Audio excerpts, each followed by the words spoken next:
नमस्कार दोस्तों, बेबाक भाषा के इलेक्शन वॉच में आपका स्वागत है। पहले चरण के मतदान की तैयारियां पूरी हैं। 102 संसदीय सीटों पे कल चुनाव होना है। 21 राज्यों में पड़ेगा मतदान और इसने एक और चीज को सामने रखा है कि किस तरह से जिनके नतीजे आने हैं 4 जून को, उसके लिए 7 चरणों में जो चुनाव है, यह पहला टेस्ट केस है मोदी जी की गारंटी का भी, क्योंकि इस बार बीजेपी ने अपने चुनावी घोषणा पत्र में कहा है कि वह एक राष्ट्र एक चुनाव के वादे को लेकर आगे बढ़ने की सोच रही है। सवाल यह है कि जिस देश में 543 लोकसभा सीटों के लिए जो चुनाव है वह 7 चरणों में बंटता है, सिर्फ इतना ही नहीं, आज हम इस पे चर्चा करेंगे खास तौर से नॉर्थ ईस्ट में। असम को मिला लिया जाए तो नॉर्थ ईस्ट में तकरीबन 25 सीटें आती हैं, जिसमें से 14 असम की हैं। और हमारा फोकस है नॉर्थ ईस्ट का, टेस्ट केस है बीजेपी के विकास का, बीजेपी के शासन का। मणिपुर देखिए, मणिपुर का यह नक्शा देखिए, बहुत ध्यान से देखिए आप। यहां पर सिर्फ 2 सीटें हैं, सिर्फ 2 सांसद चुन के आते हैं मणिपुर से। और आलम यह है यहां पर कि इन 2 सीटों में भी एक सीट ऐसी है जो आउटर मणिपुर की है, उसमें 2 चरणों में चुनाव होने जा रहा है। अब पता नहीं बाकी किन जगहों पे ऐसा गुल खिलता होगा कि नहीं, यह मुझे पता नहीं, लेकिन फिलहाल अपने आप में यह अनूठा है, यह कॉन्स्टिट्यूएंसी बहुत अनूठी है, क्योंकि आउटर मणिपुर को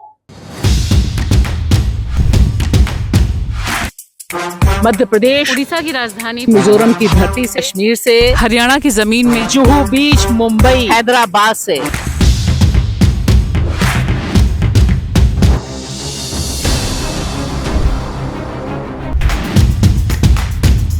हमारी एक खास मेहमान है, नौजवान खोजी पत्रकार जिन्होंने बहुत ही साहसिक काम किया, रिपोर्टर्स कलेक्टिव से जुड़ी हुई अंगना चक्रवर्ती।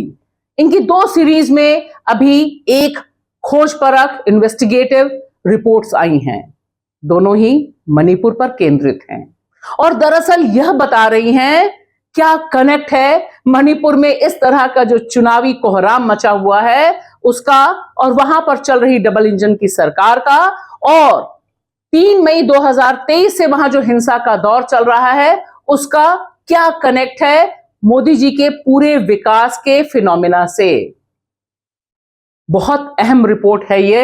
अंगना जो रिपोर्ट लेकर आई है वो बहुत अहम है, क्योंकि इससे जो सवाल उठे हैं वह बहुत दूर तक आवाज करने वाले हैं, बहुत दूर तक परेशान करने वाले हैं। ये बता रही हैं कि जिस तरह से इन्होंने अगस्त 2023 से अपनी रिपोर्टिंग, तथ्यों को जुटाने का काम शुरू किया, उससे एक बात सामने आई है कि मणिपुर की जो प्रेजेंट कंडीशन है उसका बहुत बड़ा जिम्मा, उसका दोष वहां पर मुख्यमंत्री वीरेंद्र सिंह का जो अथॉरिटेरियन शासन है, तानाशाही भरा शासन है, एक तरफा मनमाना वाला शासन है, वह जिम्मेदार है इतनी मौतों का और 60,000 से अधिक विस्थापन का।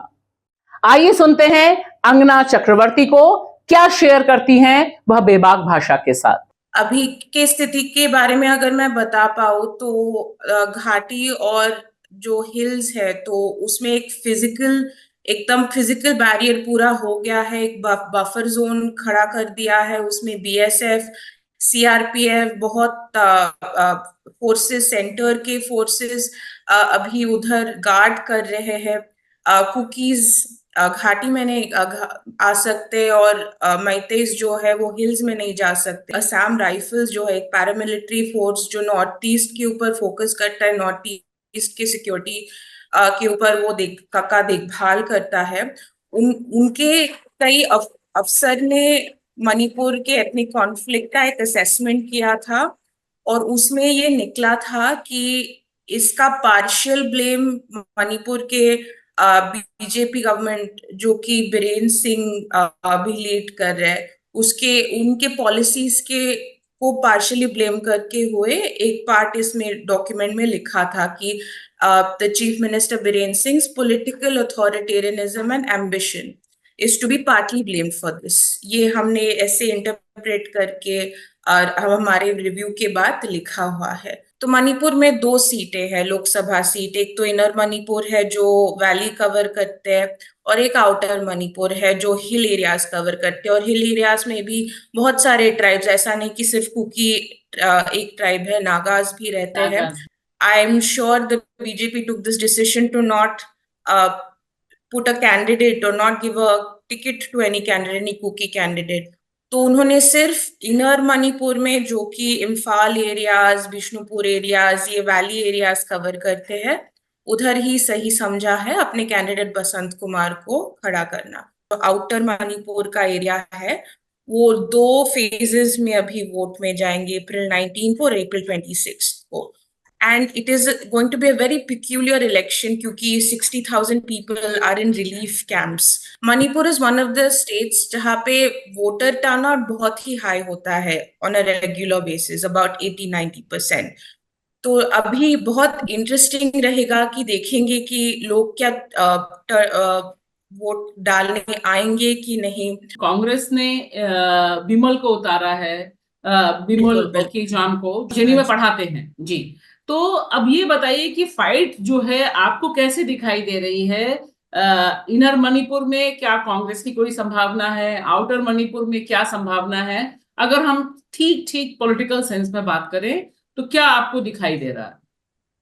तो इनर मणिपुर अगर की बात मैं कहूँ तो जब मैं गई थी लास्ट ईयर भी, इट वाज वेरी नेचुरल कि एक anti BJP, anti villain sentiment था, क्योंकि एथनिक कॉन्फ्लिक्ट के दौरान उनका इंटरवेंशन बहुत ही मिनिमम रहा है। और ये भी हमने अपने रिपोर्ट पे पॉइंट आउट किया है। ये असम राइफल्स ने भी इस पे ऊपर फोकस किया है, बोला कि there is a dismemberment of law and order machinery, they have used this word specifically. So there is an anti-incumbency sentiment. So I see the election as being very divided. I see a lot of people supporting Bimol Akoijam क्योंकि वो एक ही candidate अभी नजर आ रहे हैं जो Biren Singh and के खिलाफ ऐसे ही standing and talking about the ethnic conflict. Outer Manipur का अभी तक तो कांग्रेस के अल्फ्रेड और बीजेपी एनपीएफ की एलाई, तो इन दोनों के बीच में है। तो these are both Naga candidates. जो कुकीजो है वो नहीं खड़ा होना चाहते हैं, उनके हिसाब से कोई फायदा नहीं होगा खड़ा होके, क्योंकि इन तीनों के बीच में मैते, नागा और उनके बीच में उनका ही सबसे माइनॉरिटी वोटर टर्नआउट होंगे। तो वो कह रहे थे कि हम अगर वोट भी देने जाए इसका कोई मतलब नहीं होगा, हमारा कोई कैंडिडेट भी जाए इसका कोई मतलब नहीं होगा, सेपरेट स्टेट तो हमें नहीं मिलेगा, सेफ्टी भी हमें गारंटीड नहीं है। तो देयर इज दिस होपलेसनेस जो दिखाई दे रही है उनमें से।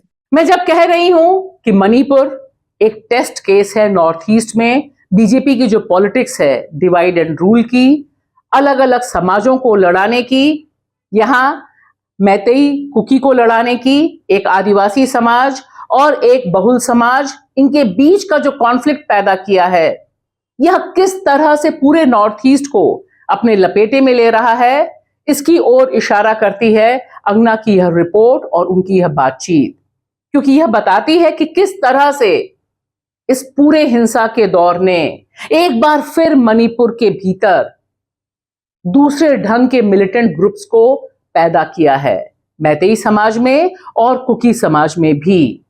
और इसे लेकर जिस तरह से आशंका है और चुनाव निष्पक्ष हो पाएंगे, लोग मतदान देंगे कि नहीं, यह भी एक बड़ा यक्ष प्रश्न है, क्योंकि मणिपुर बहुत पॉलिटिकली अवेक स्टेट रहा है, बड़े पैमाने पर लोग यहां पर मतदान करते रहे हैं।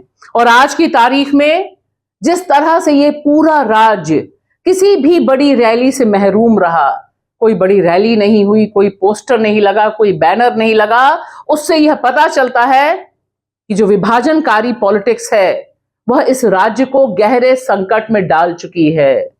चुनाव परिणाम कुछ भी हो, लेकिन यहां पर जो मतदाता हैं और खास तौर से वे मतदाता जो रिलीफ कैंपों में रह रहे हैं तकरीबन 1 साल से, उनके पॉलिटिकल राइट्स आज भी कैसे सिक्योर होंगे, यह एक बड़ा सवाल है।